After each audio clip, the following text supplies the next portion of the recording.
Hello everyone, happy Mother's Day. So, I wanted to share some items that I came across as I was tidying up, reorganizing. One is a picture of my mother from a couple of years ago, maybe a decade or so. This is a cute picture. And I found an old note, and she said, "Shanna, hope you enjoy the stuff. My favorite is the sweater. I love the cuffs." This one back when I was active duty.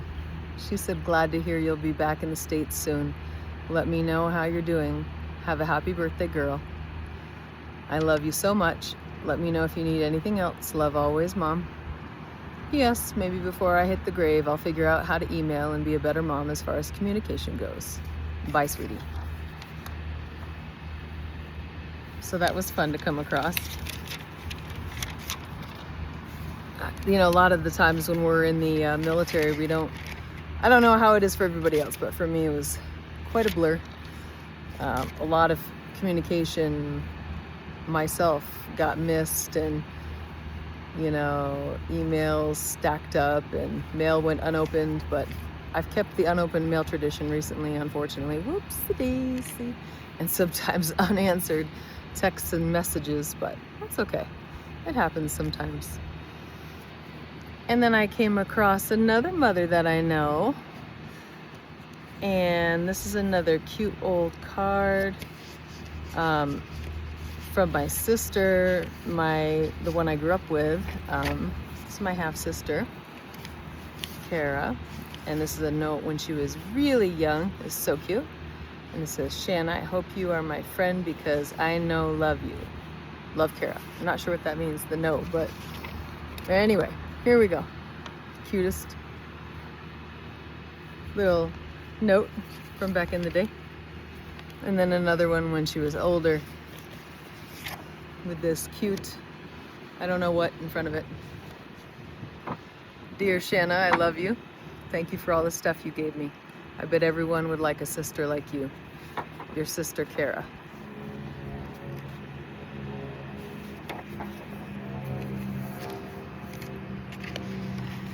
And here's a picture of me when I was younger. Start out young and then we become mothers. Or we don't. Or we become fur moms or the like. And I came across a really cool note that I got from one of my favorite supervisors ever. I was on a deployment, and this woman, she was highly intuitive as well. Oh, she understood me so quickly, and it didn't take her long at all. Brilliant, brilliant woman. Tambria was her name. Beautiful name. "Dear Shush, I just want to let you know that it has been a pleasure to get to know you. I don't think that I have met a more misunderstood personality in my life. You are a kindred spirit that cannot and should not be tamed. You have so many wonderful qualities to admire and be proud of. I'm here to tell you that the world is not ready for Shanna Shushariba yet." And this was back when I was active duty, so this had to be 2000. Yeah, probably. So 25 years ago or so? I don't know. I'm okay. All right. "You are a super troop that will only get better with time and experience. I wish you the very best that life has to offer. I want you to go out and conquer the world with your determination and tenacity. I hope that your new assignment is a new beginning to a new life for you. Best wishes to you in the future, whether you are Chief Master Sergeant or Major Shushariba or Greengrass." That was my name at birth. What do we call that? Yeah, that name. Not maiden name, but when I was born, that was my name, Greengrass. Shanna Lee Greengrass. "You will excel no matter which road you take. My advice, and this is for everyone out there, all the moms and all the people, never settle for less than you deserve, ever. Always follow your instincts because they are keen. Find humor in all things, no matter how grim. Every now and again, force yourself to trust because not everyone is a monster, although many are. If ever you feel sad and lonely, remember you have a friend somewhere in the world that misses and thinks of you often. Take care, keep in touch, and keep your chin up. The world is yours. And look what was on the top. I think I put that there. Brilliant woman. You know, some people we meet, we come across, you know, they just see us and understand us for exactly who we are. And, you know, in this period of this hermit mode that I've been in, this isolation, if you will, self-imposed for the most part, I was grounded. No, I'm just kidding. I used to be grounded a lot when I was younger. And it's not because I did a whole lot of stuff wrong either. It's because that's just how my, I think is how my stepdad felt it was a good way to parent, because he didn't have many tools at his disposal back in the day. We didn't have as many resources, you know. People do the best they can oftentimes with what they have and to their level of awareness. And so, you know, it's important to challenge ourselves to be better. I know when I was a mom, still a mom, thank God. When I was a mom and my kids were super young and I was a back to school college student, I knew that my patience was thin, you know, and my workload was large, and it was hard because the kids, when I first went back to school full time, you know, Callie was 3 and Sam was 9 months. And I had been nursing at the time, and, you know, my milk dried up. Was that stressed? Yeah, it was rough. It was rough.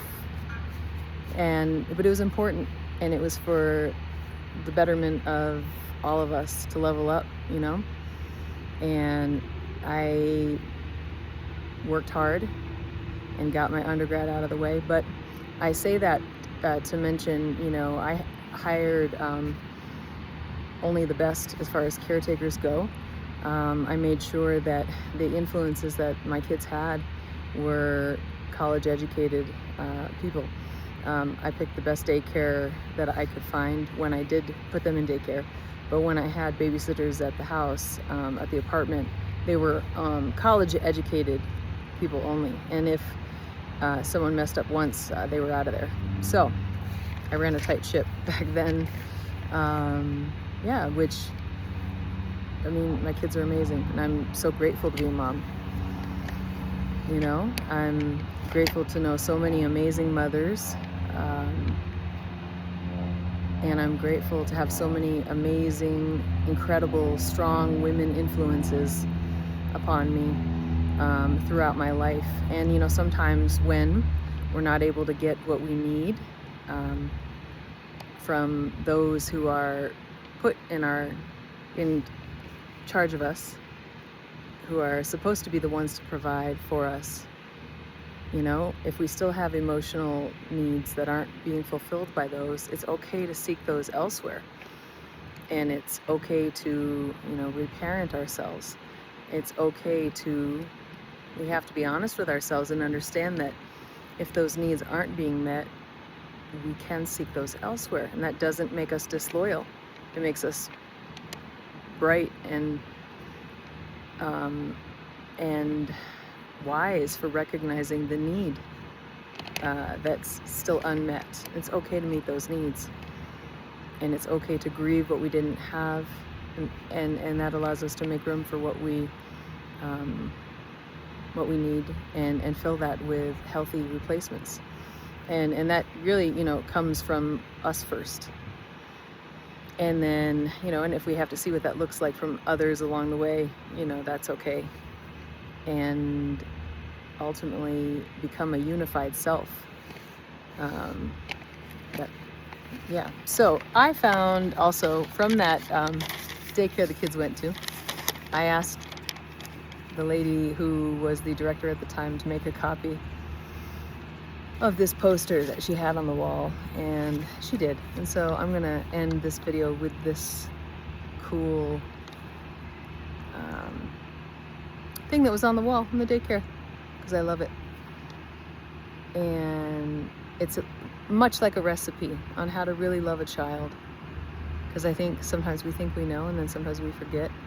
We all can use a good reminder. And you can also do this if you forget how to love yourself, because we all have an inner child within ourselves that needs to be loved. And if we're not doing that for ourselves, we can do that for no one else. I learned that recently. Would you believe it? At my tender young age of whatever. All right, how to really love a child. Be there. Really be there. Show up. Say yes as often as possible. Let them bang on pots and pans. If they're crabby, put them in water. Highly recommend water. If they're unlovable, love yourself.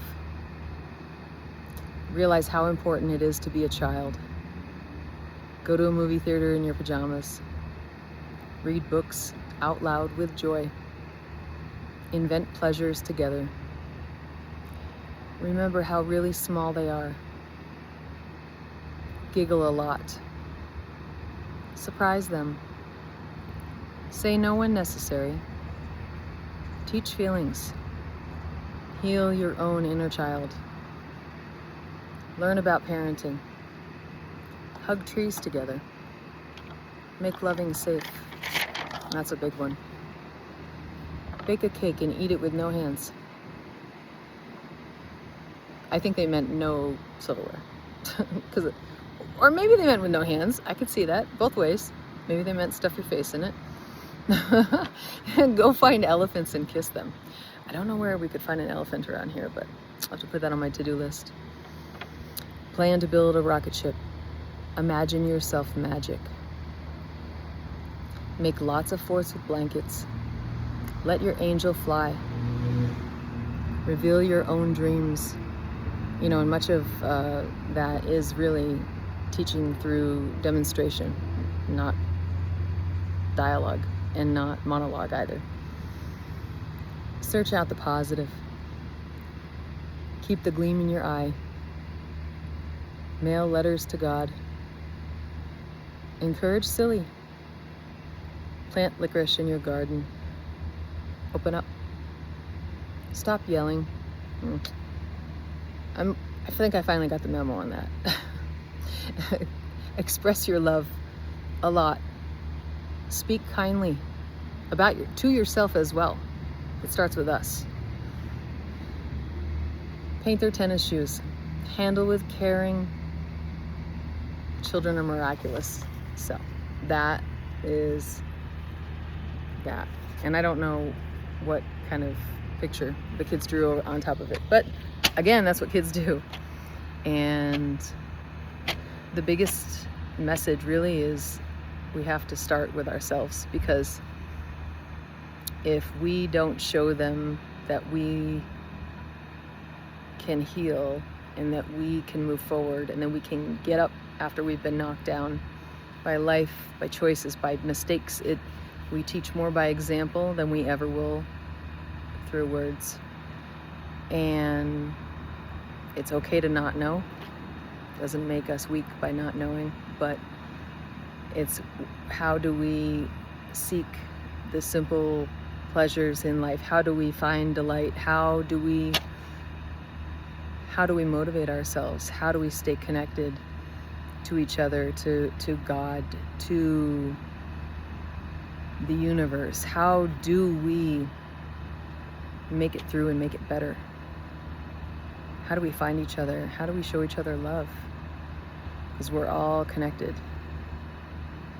And God is within us. And we can't do this alone. Happy Mother's Day. Love you guys.